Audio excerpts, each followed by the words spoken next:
Labdien, skatītāji! Mēs esam atpakaļ. Šeit esmu Žeņu. Čau, Žeņu. Sveiki, Filip! Sveiki, darbie klausītāji, skatītāji! Mēs turpinām iesākt to tēmu par, lai saprastu, kas ir kristīgā reliģija un kas ir kristīgā ticība. Ja? Un šodienas tēma saucās Mēs esam nevainojami svētie, nevis piedoti grēcinieki. Un, Žeņa, pirmais jautājums, kas man rodās, ir tad, ko nozīmē svētais? Jā, labs jautājums. Jā, arī viņš, jūs varbūt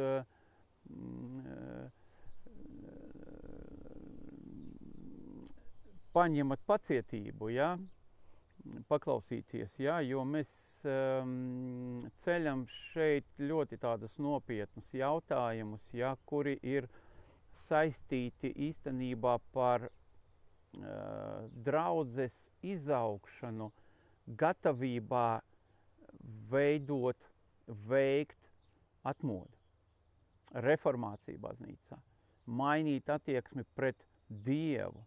Vot, ko mēs darām, dārgie jaunieši, vidus vecuma un cienījamie sirmgalvji, ja, ko mēs runājam. Ja, un, laikam vairāk mēs runājam tiem cilvēkiem, kuri grib to izaugsmi, kuri grib to briedumi, kuri grib būt Kristus līdzībā, ja, un ar viņu būt tik savienoti, lai nevarētu atšķirt jūsu domas no Kristus domām.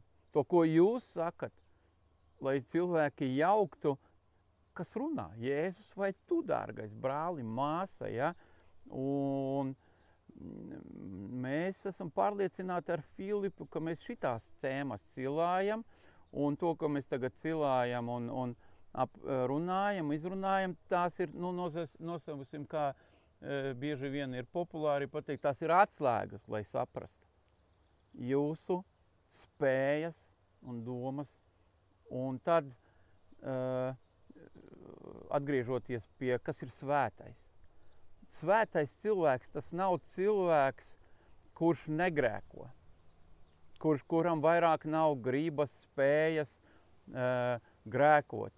Svētais cilvēks, tas, kuru atdalīja no grēcīgās dzīves, paņēma tā aiz rociņu un ejam ar manīm, un tagad tu būsi svētā dzīvē, jo caur manu Kristus izpirkšanu, caur manu asini, saka Jēzus Kristus, tu tagad būsi visu laiku atšķaidīts no visām tavām netiklībām domām, un es paņemu atbildību no tevīm par to, ka tu esi grēcīgs cilvēks, un es, kā es teicu, Kristus saka, es atmazgāju tevi no grēka, un tagad tu esi svēts, jo esi atdalīts. Nenest grēka seka savā dzīvē. Ja? Un es gribu piebilst, ja? Nedrīkst to ļaunprātīgi izmantot. Es tagad grēkošu, rītā Jēzus vienalga man piedos. Nē, tur cita grābekļa uzkāpsi. Ja? Bet, ja mēs esam savā sirdī patiesi atklāti Dievu priekšā, tad mēs vienkārši zinām, ka esmu svēts, ka esmu atdalīts, ka ticībā es esmu glābts, ka Dievs uz manīm skatās pareizi. Tad tā doma svētais, tas nozīmē atdalīts, nevis negrēcīgs, vai ne? Tātad tu vari būt svēts, bet agrāk vai vēlāk tu grēkos tik un tā kā viss, vai ne? Jā, svēts vai negrēkojošs. Jā. Vot šitien moments, ka svēts nav tas, kas negrēko.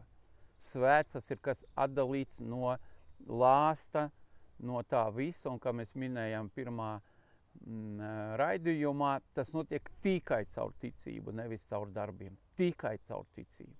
Un tad šis svētums mums nāk caur Jēzus upuri. Un tā problēma arī ar darbiem vai cenšoties darīt labu, lai nopelnītu kaut ko no Dieva, tas ir tā kā pateikt, ka Jēzus upuris nebija pietiekams, lai mani attaisnotu. Tas ir šausmīgi tāds egoistisks nostāja, kad tu saki reāli, ka Jēzus neizdarīja pietiekami un ka tev vēl kaut kas jāizdara. Bet, ja tu zini, ko Jēzus ir izdarījis, un ja tu tici viņa evaņģēlijam, Bībelē, tad tu zini, ka viņš bija pilnīgs upuris, kad visas dusmas, kas Dievam bija, vairs nav.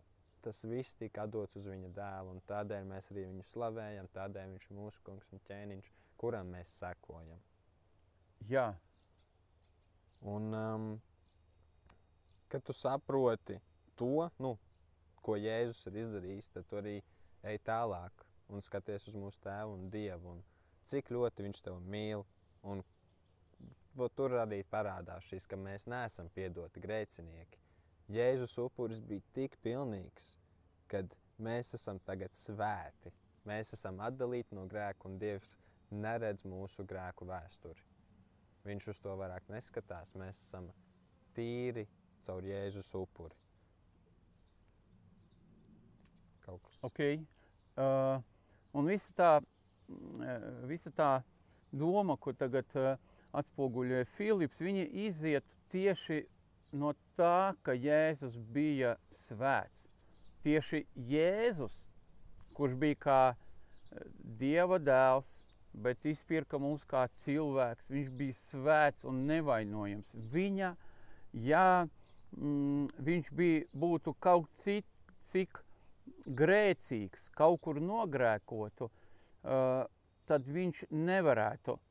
Viņa upurs uz krusta būtu bezjēdzīgs. Ja? Viņš bija svēts, nevainojams. Tās ir svētās asinis, kuras mūs atmazgāja, kurā nebija ātoma līmenī neviena grēka. Ja? Un tāpēc, kad mēs pieņemam to upuri, īpaši varbūt, kad mēs vakarēdienus pieņemam un dzeram to vīnu, kurš ir Kristus asinis simbols, ja? Tas pietiek. Reliģijos cilvēks, kurš grib attaisnot sevi ar darbiem, viņš nevar mieru atrast. Viņam visu laiku jāstaigā ar nopelna sajūtu. Tas ir varbūt nākošā pārraidē mēs iedziļināsimies šitajā, ja? Bet kāpēc mēs esam nevainojami? Un kad Kristus, viņš mīra uz krusta, ja? Viņa asinis bija tas nevainojama būtība, ja? Ar kuru viņš padalījās. Ja? Un te ir tas ticības gars, jo bez svētā gara mēs nevaram vispār noticēt tam, jo tas evaņģēlijs ir tas, ka pārāk laba ziņa, lai būtu par patiesu, ja? Ka vienkārši, ko vajag izdarīt, lai būtu svētam? Neko, pieņem ticībā. Es nevaru, es taču vakar vai es vēl kaķi nepabarēju, kā es pagājušajā reizi minēju. Ko? Vispār šausmas. Tādam cerība nav. Jā, un cilvēks savu glābšanu vērtē pēc saviem, bet iesim tajā ticības momentā. Svētais Dievs. Ziniet, agrāk bija tāds piemērs, kad mums mācīja, ja, ka mūs atved uz tiesu, un tiesnesis saka, Kristus asinīs, tu esi piedots grēcinieks, mēs tevi nenosodam, tu ej uz debesīm. Jūs daudzi, kuri vairākus gadus baznīcā zina pasniedz tādu ideju, ja? Bet tā būtība ir tajā, ja Kristus svētais ar svētām asinīm mūs atmazgāja, tad, kad mūs atved uz to tiesu un tiesnesis sēž un viņš jautā pavisam citu, viņš saka, priekš kam jūs viņu atvedat? Kur jūs ņēmāt, ka viņš ir grēcīgs? Kur jūs ņēmāt, ka viņš ir vainīgs? Kur jūs to vispār izķērāt? Atlaidiet to cilvēku. Viņš ir nevainojams. Un jūs esat nepatiesi, ka jūs nevainojam cilvēku atnesat. Un kāpēc tas nevainojams sajūta ir Kristus asinis? Amen. Viņa izpirkšana.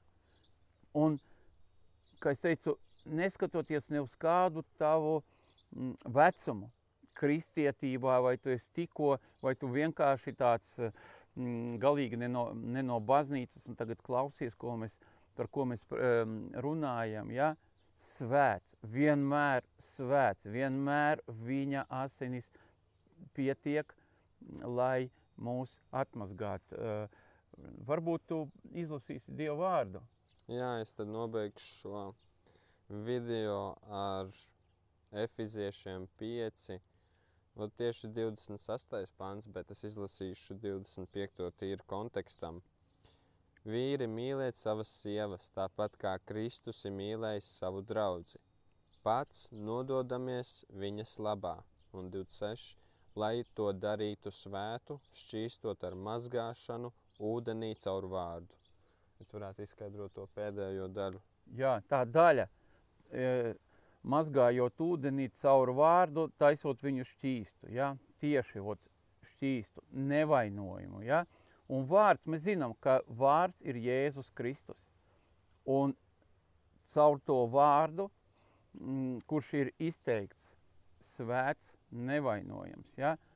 Un es piebildīšu tādu momentu, ja?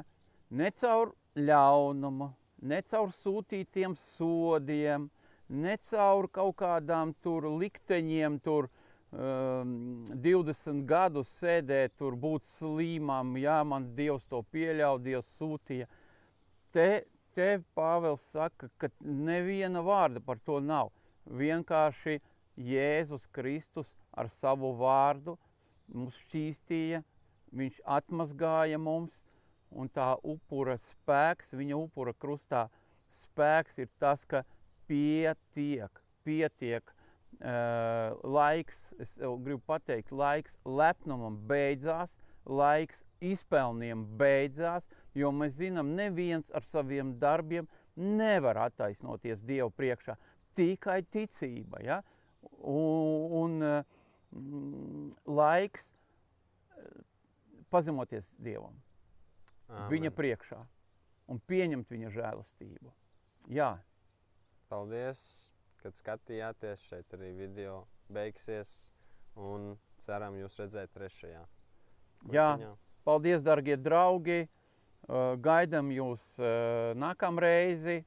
Atā. Atā.